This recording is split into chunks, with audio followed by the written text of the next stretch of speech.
የአርሲ ኦርቶዶክሳውያንን የግፍ ጭፍጨፋ ሞታቸውን ዘግበን ሳንጨርስ እንደገና በስደት ዓለም በበረሃ በስቃይ ውስጥ የአርሲ ኦርቶዶክሳውያን ወገኖቻቸው ሞት፣ የእናት የአባት የእህት ወንድሞቻቸውን ሞት በአግባቡ ሳይቀብሩ በዚህ ብሶት እየተቃጠሉ ባሉበት ሰዓት እንደገና አረቡ ዓለም በጦርነት አሁን ላይ በዚህ ሰዓት በማወራችሁ ሰዓት እየተናጠረ እስራኤል ባደረገችው ኢራን ላይ እንዲሁም የተለያየ አረቡ ኤምሬት ላይ እያደረገችው ባለችው ጦርነት በዚህ ሰዓት በሚሳኤል እየደበደበች ትገኛለች እና በዚህ ምክንያት በአረቡ ዓለም በስደቱ ዓለም የሚንከራተቱ እህቶቻችን ስቃያቸው በጣም በዝቶ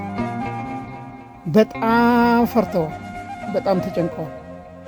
በየቦታው ማወራቸው ልጆች በየቦታው ተኩስ እየሰሙ ፍንዳታ እየሰሙ አቤቱ የሰራዊት ጌታ ቅዱስ እግዚአብሔር ሆይ በቃችሁ ይበለን። የክርስቲያን ሞት ይብቃ። ጸልዩ እህቶች ወንድሞች፣ ካልባሌ ቦታ ውጡ፣ ካልባሌ ቦታ ውጡ። ለሀገራችሁ ለሕዝባችሁ ጸልዩ። ከጫት ከሲጋራው ከዝሙቱ ውጡ። የእኛ በደልና ኃጢአት በረዘመ ቁጥር ስቃያችንም እየረዘመ ነውና እግዚአብሔር አምላክ በስደት ዓለም ያሉ እህቶችንም ይጠብቅ። በሀገር ውስጥ ያሉት የሚገደሉ ኦርቶዶክሳውያንን እግዚአብሔር ደማቸውን ይበቀል፣ ነፍሳቸውን በቅዱሳኑ ስፍራ ያሳርፍልን። ለሞቱ ወገኖቻችንን እየሞቱ ላለነው ለእኛም እግዚአብሔር መጽናናቱን ይስጥ። ሰላማችሁ ይብዛ።